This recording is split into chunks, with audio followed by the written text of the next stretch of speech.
All right, we're going to keep going. How to become a problem gambling clinician. We're going to talk a little bit about all the different requirements when it comes to education hours, contact hours, supervision. We're going to talk a little bit about our fellowship program that we run here in Ohio. And we have a nice guest, Ken Holt, who is a gambling counselor and agency clinician at Recovery Resources in Cleveland. So we're going to talk a little bit with him first, and then get more into our information.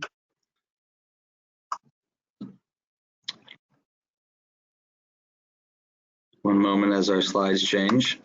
There we go. So here's just a brief little, logos of the people that are involved for the state trainings, the gambling trainings in Ohio, Ohio Mental Health and Addiction Services, Ohio for Responsible Gambling, which is a partnership of Ohio MAS and also the Ohio Casino Control Commission and the Ohio Lottery Commission. So we work closely with both of those regulatory bodies on funding and research and training.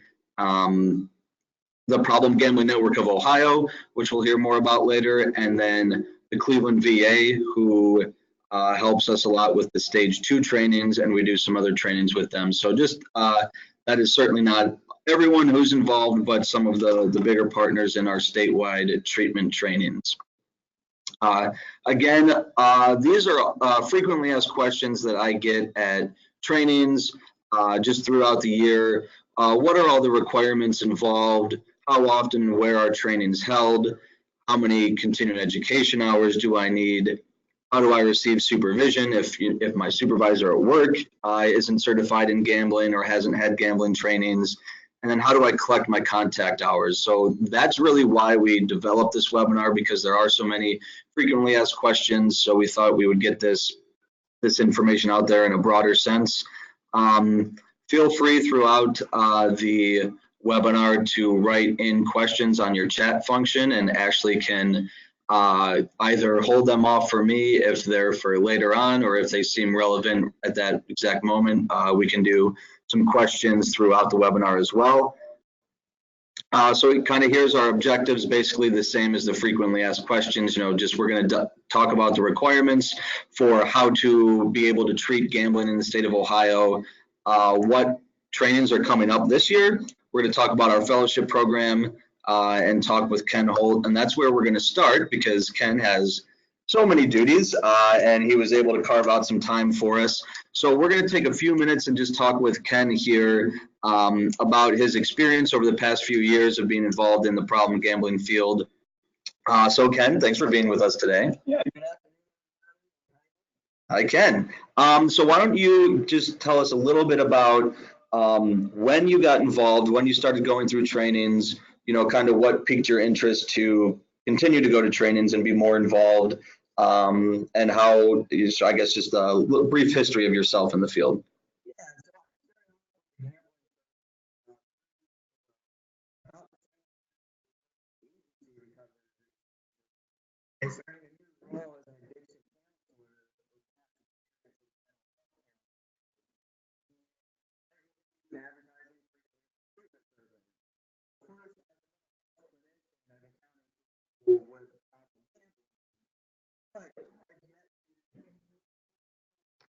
Have yet to be encountered with a program that specifically targeted problem gamblers.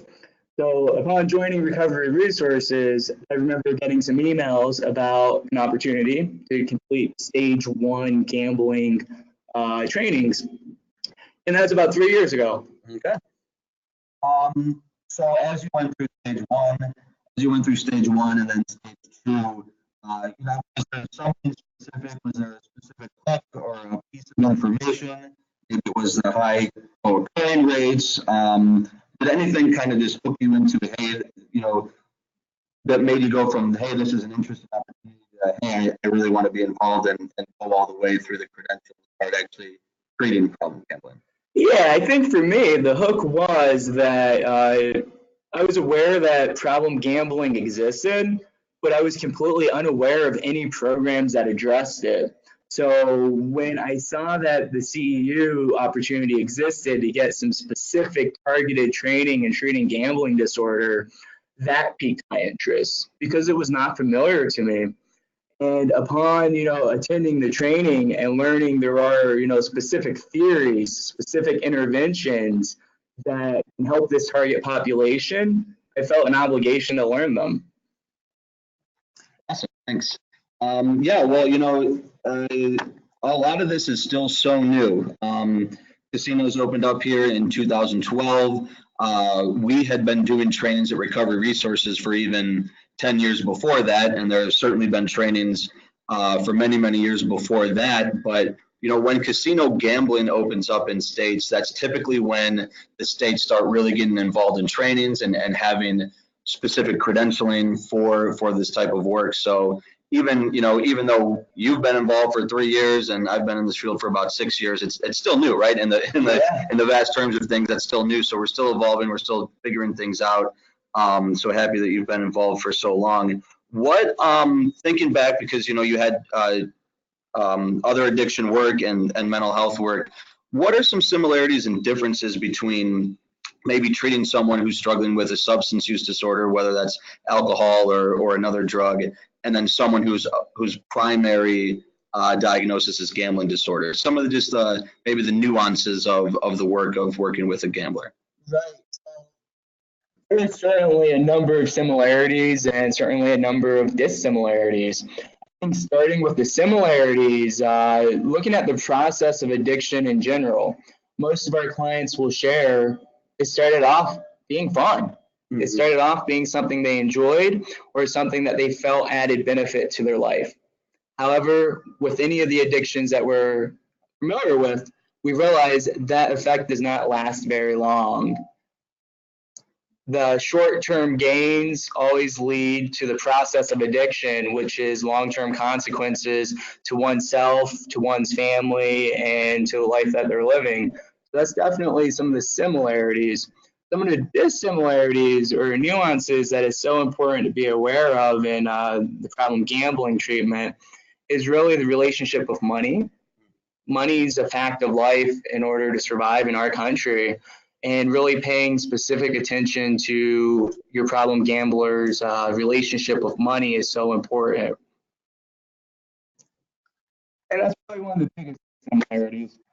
Great, yeah, and we focus on that a lot in our stage trainings because that is so different from working with some other clients. And like you said, I mean, you need money to navigate this world, right? Whether it's rent, groceries, gas, different things like that. So how someone struggling with a gambling disorder, how they perceive money, the symbolism of money needs to change in recovery. So that's something we do focus on.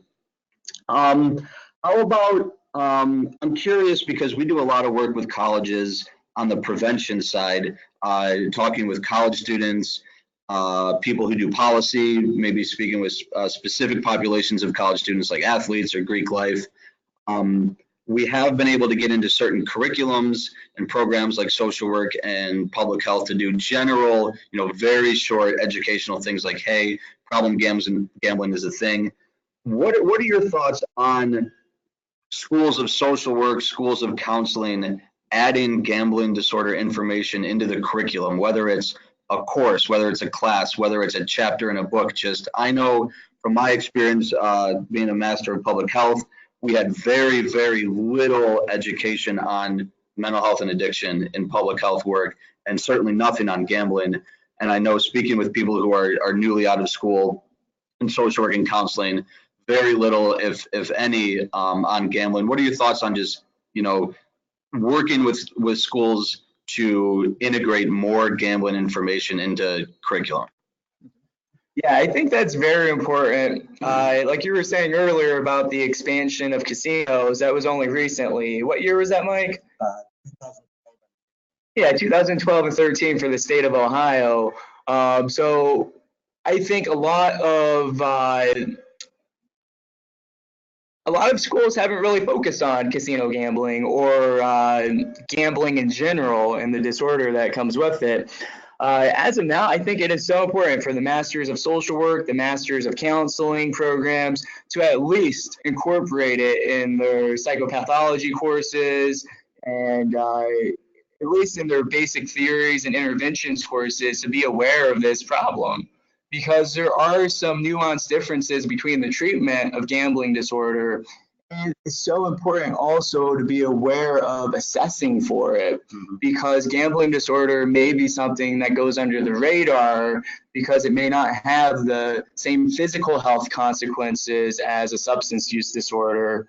And it may be something that can be hidden a bit longer, because most of our financial lives are between us and our bank account. We can take out loans, we can take out debts, and generally they don't catch up with us until it's too late. Point, and then just going with the co-occurrence, over 70% of people with primary gambling disorder also have a co-occurring condition, and then over 35% of people with some substance related addiction also have problem gambling. So there's a huge co-occurrence with mental health and addiction.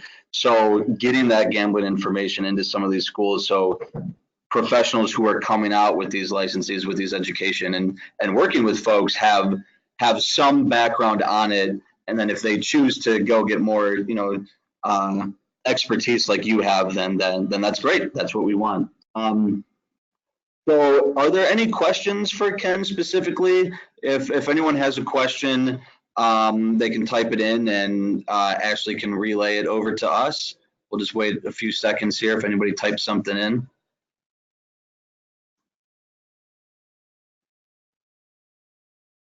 All right, well, thank you very much, Ken. Oh, we have one question. Hey, all right.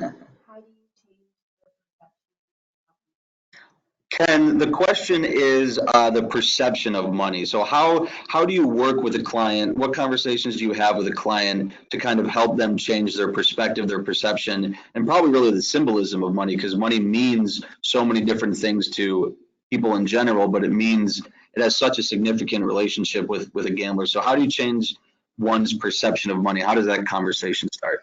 Yeah, so I'm not so sure if the focus necessarily is to change their perception or perspective on money, but it is to be aware of it, to make sure that we're incorporating that in our conversations. And it's going to be individualized. It truly will be. But I think the point is that with gambling disordered counseling, you have to be very comfortable asking those questions about money that we may not necessarily be asking every day in our mental health or addiction professions. But yeah, there are some cognitive distortions around money, and it's important to be aware of those, specifically by asking your clients questions about their relationship and helping them create healthier patterns and behaviors. So it's really individualized.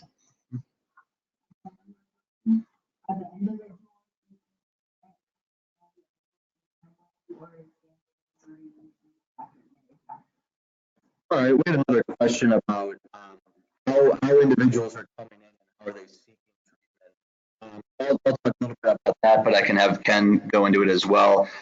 Most folks that are coming in for gambling treatment are coming in primarily.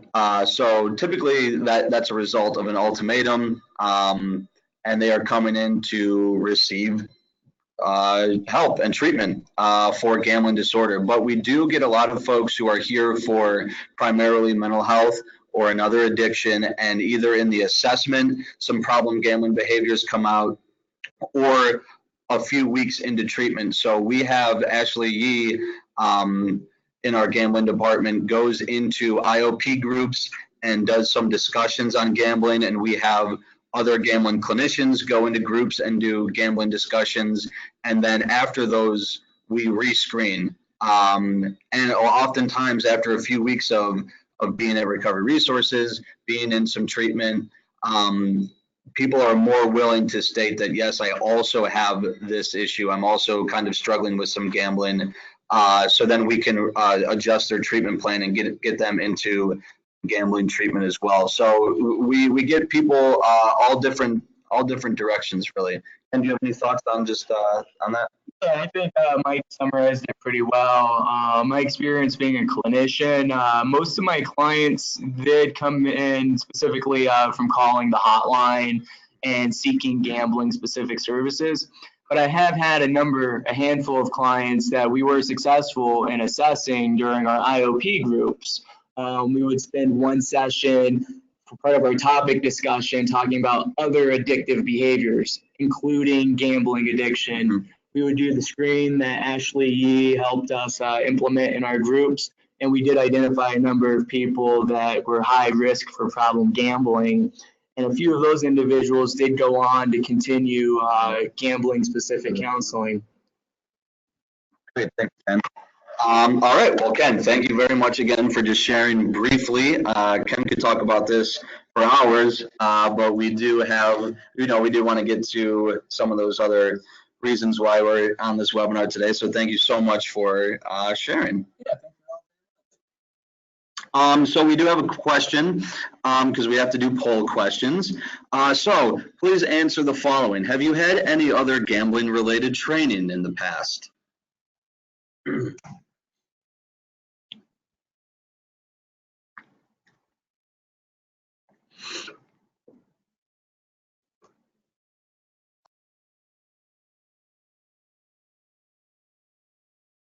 All right, so we're at about 40% yes. So my math would tell me about 60% no. So the majority of us have not had any other gambling related training, which is probably right where we want to be, since we are letting people know about how to get trained, where to get trained, but definitely a good reminder for some other folks who have gone through some training as well.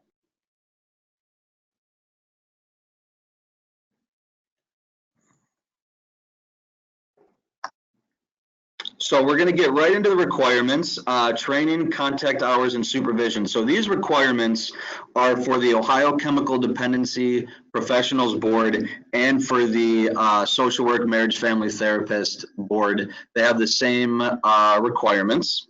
When it comes to training, one needs to acquire 30 hours of gambling specific. So that's to add the GAMB or GAM credential for the Chemical Dependency Board. And for a counselor, social work, marriage, family therapist, you would be able to add gambling to your scope of practice. So 30 hours of gambling specific training. What we call our stages, stage 1, stage 2, and advanced, we actually offer 36. So we make sure we give a little bit more than is needed, because obviously not everyone can make it to all our different trainings. So as you see, the stage 1 foundations in disordered gambling is 2 days and it's 12 hours. Stage 2 treating the disordered gambler is 2 days and it's 12 hours. Then we offer 2 advanced specialty topic trainings. So advanced 1 and advanced 2 are both 1 day and 6 hours. So someone wanting to get that 30 hours can go through stage 1, stage 2, and one of the advanced within just a couple months and kind of be ready to go on their training. So I'm going to go a little bit more into these specific trainings. So stage 1, again, is the foundations. You're going to get what is problem gambling, DSM criteria, warning signs, state and national prevalence data, understanding comorbidities and co-occurrence with substance use, mental health. We do a good bit on suicidality and lethality. Some of you may know that problem gambling has the highest suicide attempt rate of any addiction. It's about 1 in 5 or 20% of individuals with a gambling disorder attempt suicide. So we do talk a lot about lethality. Screening tools and assessment is a big portion of stage 1. We do a lot of case studies and look at different screening tools and assessments that can be used. We talk about different populations, so youth, young adults, older adults, African American, Asian American. We talk a lot about different cultural trends. We'll get into working with the family and financial dynamics. So as Ken stated, one of the big kind of nuances of gambling disorder is that financial component. We look at other tools to use and support systems like GA and Gam-Anon, the voluntary exclusion program, which is a program that someone can exclude themselves from being able to enter our state's casinos and racinos. And then kind of an intro into treatment. We do discuss cognitive behavioral therapy, motivational interviewing, But really that's the bulk of stage 2. So we do introduce it, but going into stage 2. And I should say the trainers for stage 1 are experienced Ohio treatment providers. So people who have been treating for a number of years. Typically this person has also gone through our fellowship program, which I'll talk about a little bit later. And then you have myself and Scott Anderson from Ohio Mental Health and Addiction Services. So it's typically a kind of 3-person training. Stage 2, treating the disordered gambler. We use Dr. Heather Chapman from the Cleveland VA. She is world renowned when it comes to gambling treatment. She has been with the VA for a number of years. And recently I asked her how many people she thinks she's worked with, and she said about over 3,000. So this is something that she runs out of the Cleveland VA. It's an inpatient 6-week-long gambling treatment program. So stage 2 really focuses on preparing the clinician to work with gamblers and their families. We better understand the addiction through cognitive behavioral therapy and motivational interviewing techniques. Heather goes deep into the pathways model, which is the way in which we subtype gamblers into different pathways. There's role plays, treatment plans. So stage 2 is heavy on treatment. However, it is not, I wouldn't say it's specific to the clinician. Again, I'm on the prevention side, but I do encourage prevention folks, other community members to go through both stages, just because it is important to know how treatment works and what treatment looks like. So if you're out there and not a clinician but interested in this, stage 2 is still a really good opportunity and really important. Okay, some questions are coming in, but we can save those as we move forward. You're on the list, don't worry. So here's a look at stage 1 and stage 2 for this fiscal year. We will be in Tiffin, Ohio, October 3rd and 4th for stage 1, and January 9 and 10 for stage 2. And then Chillicothe, south of Columbus, will be stage 1, December 5, 6, and the stage 2 has not been scheduled yet, but it will most likely be in March. So you can find registrations and more information on those trainings at the link below, or feel free to reach out to me via phone or email if you want more information or to register. The cost of a stage 1 and stage 2 is $50 for each, and the cost for an advanced is $25. Those trainings also include lunch.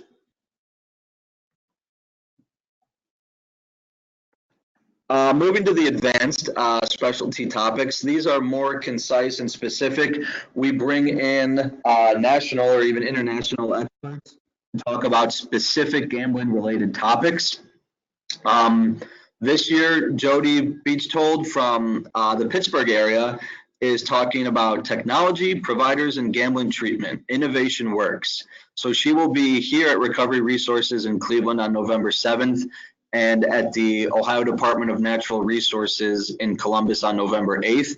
So again, this is a one-day training for $25 and 6 CEUs. This is a really interesting talk that Jody is going to give, talking about gambling expansion, gambling and gaming, new types of gamblers, getting younger. So what telehealth can potentially provide when it comes to treatment, this new type of gambler. So a lot about that, but then also what other tools are out there. Things like GamBan and TrueLink are different types of technology that we can use to work with gamblers. So that's a really big, I think, professional development training.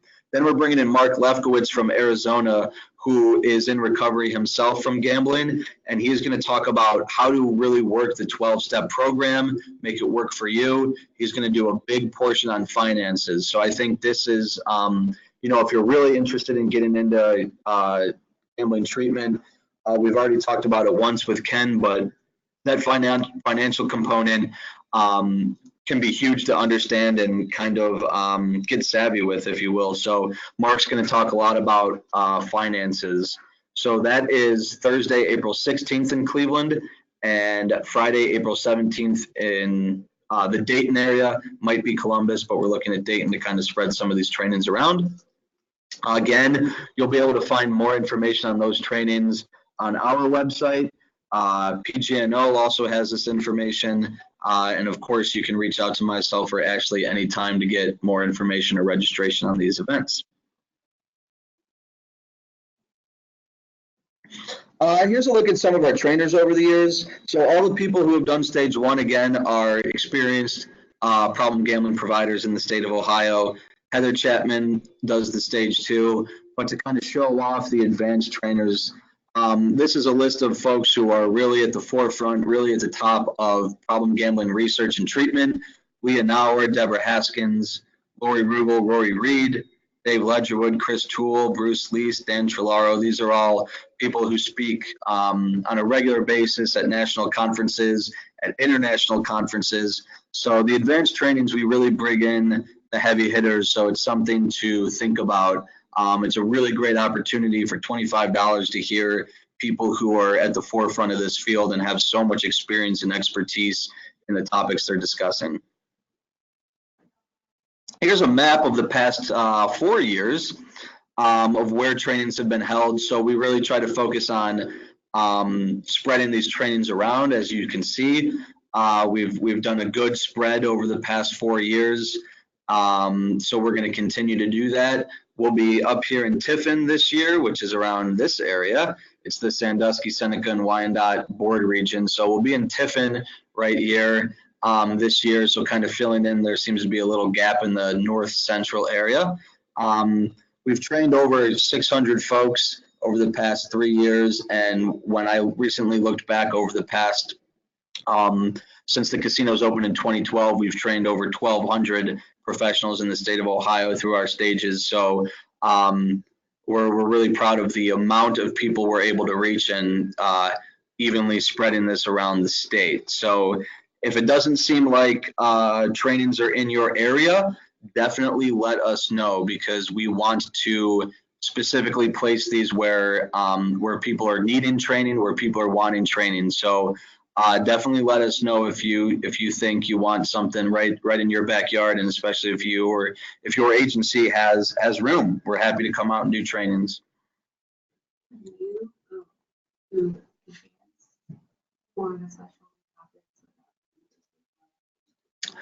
Great question just came in. The question was, can you attend an advanced training without going through stage 1 and stage 2? You can, but you would have had to have other trainings. So you don't have to have gone through our stage 1 and stage 2, but there is a prerequisite of past gambling training for the advanced trainings. And that's just because they are advanced. So you're not going to discuss what problem gambling is. You're not going to discuss addiction criteria. All of that is going to, kind of be assumed that someone has that knowledge. So an advanced training may move kind of quickly, or may seem like it's not giving a lot of background without that. So people do attend those, but we do like people to have other gambling education, or having gone through other training before they do an advanced training. That's a good question. Yeah, there's online trainings like this one right now. We're going to get to that in a little bit, but Recovery Resources, PGNO, NCPG all offer online webinars like we're doing right now. So we're going to get to that in a little bit. Second poll question: have you ever attended the Ohio Problem Gambling Conference?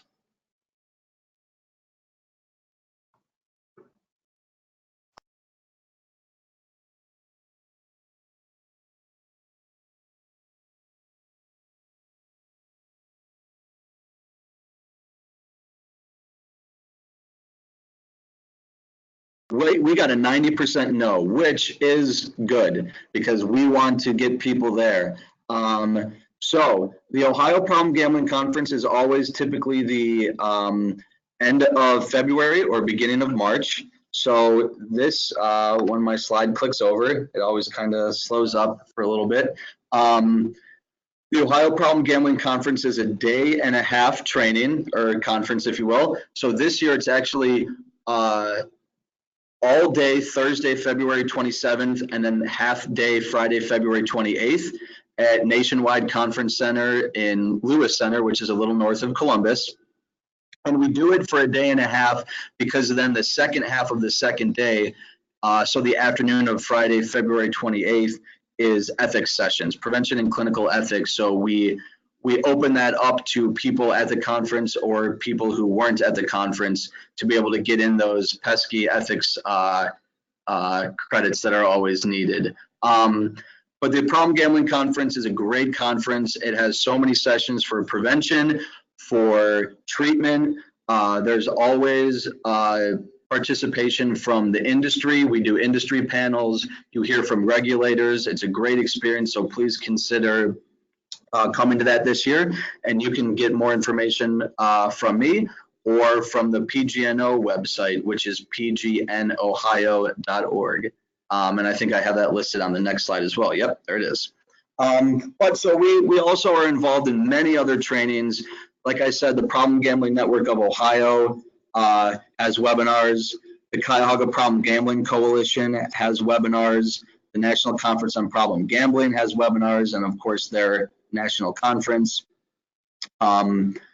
Montgomery County Prevention Coalition does a day-long symposium, as does the Cuyahoga Problem Gambling Coalition. So there's many, many ways to get gambling-specific training without those stages. Now, I always encourage people to go to the stages, but there are other trainings as well.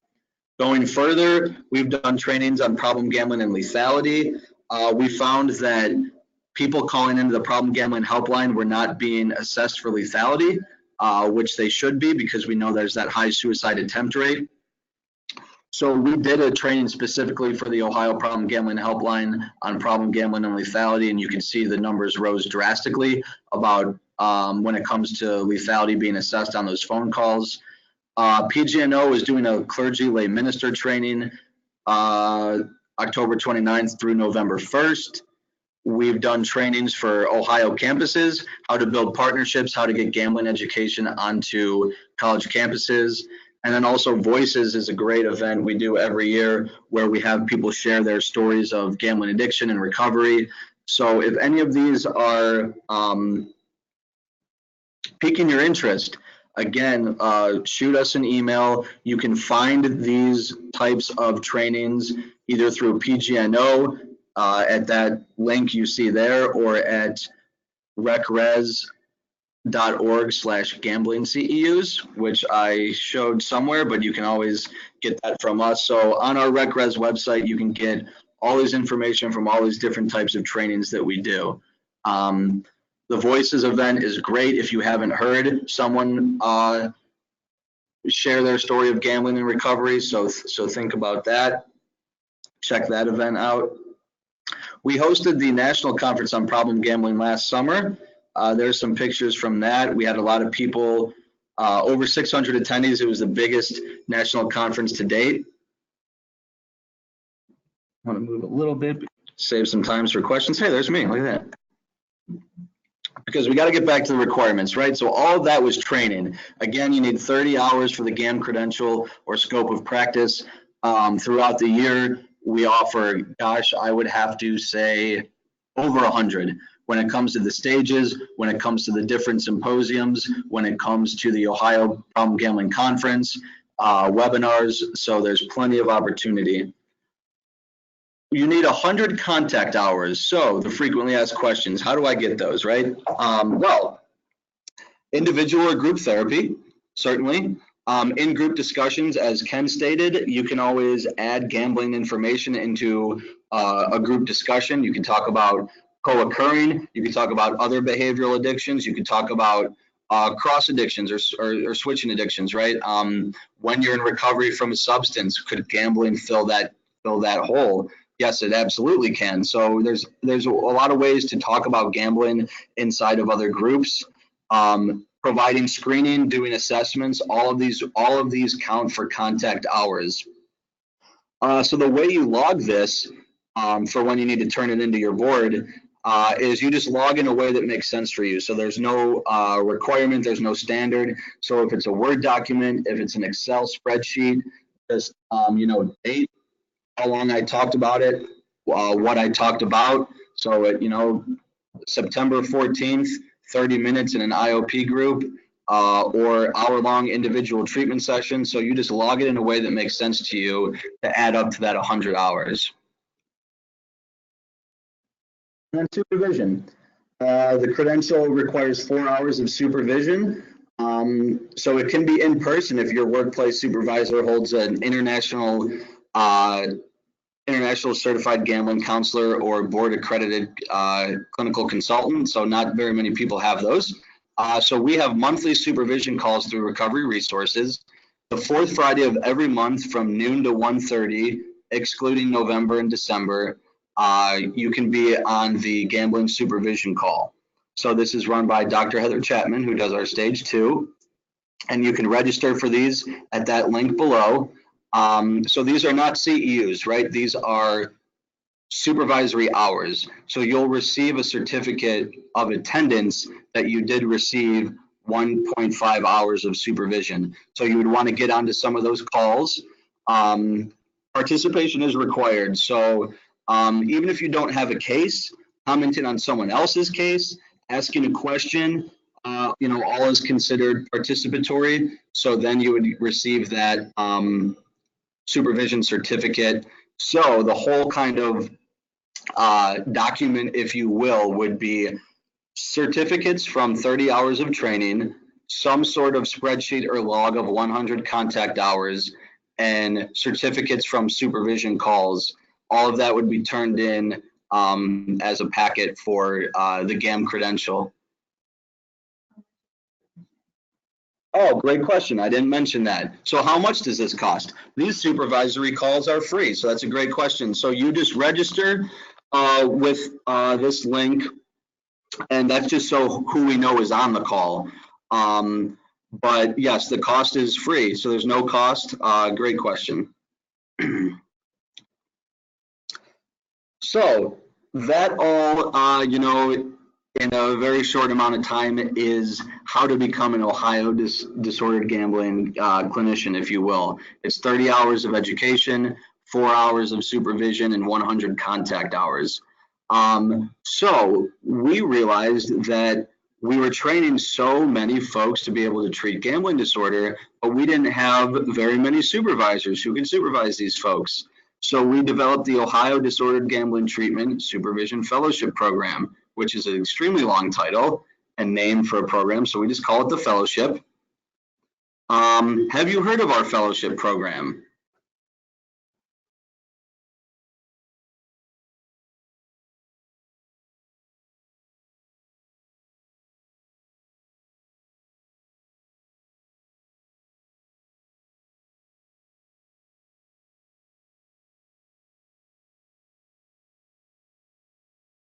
%, no. So it's nice to see that some folks have. So our fellowship program is a year-long program that typically runs from October to June. Waiting for my slide to change. So the fellowship goals really is to provide intensive study to increase the competencies required for best practice. We want to create experts in gambling treatment, right? We want folks to be able to supervise other gambling clinicians. So you can see kind of what all the goals are there. But it's really to increase the capacity and expertise of our workforce. To run through the program, there is an application process. So fellows are accepted through application. There's an orientation in October.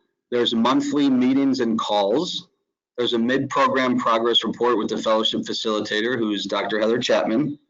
And the whole program is 40 hours of training, experience, and case conceptualization. So a day-long orientation in October, and then every month is either an in-person meeting or a call, because we don't want people traveling too much. So we do the calls because this is a program for the entire state.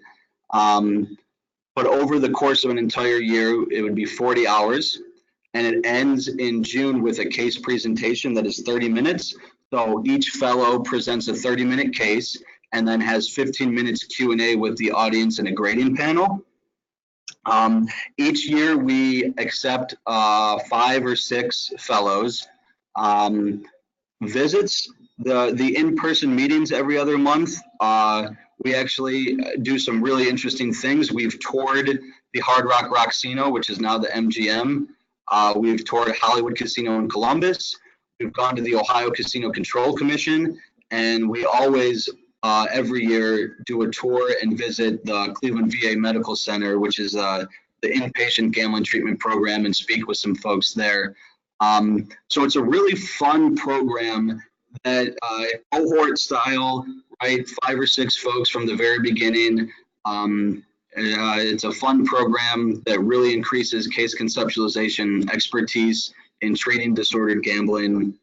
Again, the graduation is a 30-minute case presentation, and this is open. So, you know, if you want to learn more about this program, or you're like, hey, I want to be at those case presentations, let me know, because it's a great way to hear, you know, 5 or 6 real life cases of gambling disorder and how the assessment worked and how treatment worked, and these are ongoing, right? So these are clinicians providing cases that they're still doing. So it's a really fun day, an insightful day to hear more about how treatment works and learn a little bit more. I like to show off our fellows because this state, this program is one of its kind. There's no other state in the country that does a program like this. So this is a really innovative program. We've had 4 classes, so we're just starting our 5th next month. As you can see, we've graduated 23 fellows over the past 4 years. The people in bold actually spoke and redid their cases at the national conference. And then individuals with an asterisk have also then done stage 1 trainings. So we really try to make this cyclical where individuals go through stages, complete for a little bit, go through the fellowship, and then they can then provide stage 1 trainings or be involved in other trainings. So other trainings, thinking of Maggie Highland has done lethality trainings with us. Katrina Holt, and you just heard from Ken Holt, have done webinars with us. Lou Weigel has spoken often at our coalition symposiums here in Cleveland. Marilyn Rule has done a number of trainings along with Mike Rosen. So we really, you know, it's not just gaining expertise and then sending these people on their way, right? We really utilize this workforce. So we're really excited that there's so many new folks on this webinar to get involved and hopefully go through some of these trainings and hopefully, you know, do the fellowship down the line and help us increase our workforce. So that's all I have. So I wanted to leave some time for folks to ask questions, not only about what we just discussed on the webinar, but hey, if you have some ideas of trainings that you want us to put together for you, if you have areas of the state where you haven't been given the opportunity to go to a lot of trainings, let us know. I'm going to answer some questions first here that were brought to my attention. So do RR trainings, do recovery resources trainings count towards GAM requirements? So I guess if that question is, would this webinar be accepted? Absolutely. So hold on to your certificate after you do your post tests and you get your certificate. This definitely counts towards any chemical dependency board or counselor social work board would accept these hours. How can you sign up for these trainings? Go to Recovery Resources website, Gambling CEUs, and you'll see the registrations. Who puts them on? Recovery Resources puts them on. So I'm the one who does the registrations. I'm the one who goes to the trainings. Ashley Yee just shot the link right there for you. Who is the recommended screen for, what is the recommended screen? So there's a number of screens. We've done webinars before on screening and assessment. all of our webinars are recorded, so you can go again to recovery resources, recres.org/gambling CEUs. They're called home studies, so you can watch other webinars that are more specific towards other things. So we have ones on screening and assessment. We have ones on specific populations. We have ones on DSM criteria. All of those are free. All of those provide CEUs. So then to the former question, and save those, because those are CEUs you can use towards the credential. But to answer that question, typically people use the brief biosocial gambling screen, the BBGS. People also use the SOGS, the South Oaks gambling screen. Those are what we use here at Recovery Resources. A lot of other agencies use those. You can hear more about those screens on another webinar, and you'll definitely get a lot of that in stage 1, because we review those screens, how to implement them, how to score them. Are gambling treatments outpatient? Most gambling treatment is outpatient. Yes, there is some inpatient. Like I said, the Cleveland VA is inpatient. There's inpatient in a number of other states. Michigan, Louisiana, Arizona, Washington all have inpatient treatment, but most gambling disorder treatment is outpatient. You don't need an LICDC for the gambling credential. Any CDC would be fine. Do you need LPCCS for the fellowship? There are some fellowship requirements. Independent licensure is required for the fellowship. So let me start that over. Having an independent licensure or a supervisory designation, or working towards that during the year, is required. So if you don't have supervisory designation or an independent licensure, but you're working towards it, then you can be accepted into the fellowship. Any other questions rolling in? That was a lot of information, we understand, but we really wanted to get that out there. Feel free to email or call me anytime for more questions, for more information. Ashley Yee sent you all the link to the home studies. So again, there's a lot of recorded webinars on there that you can rack up a lot of CEUs, get a lot of information, and they're all free.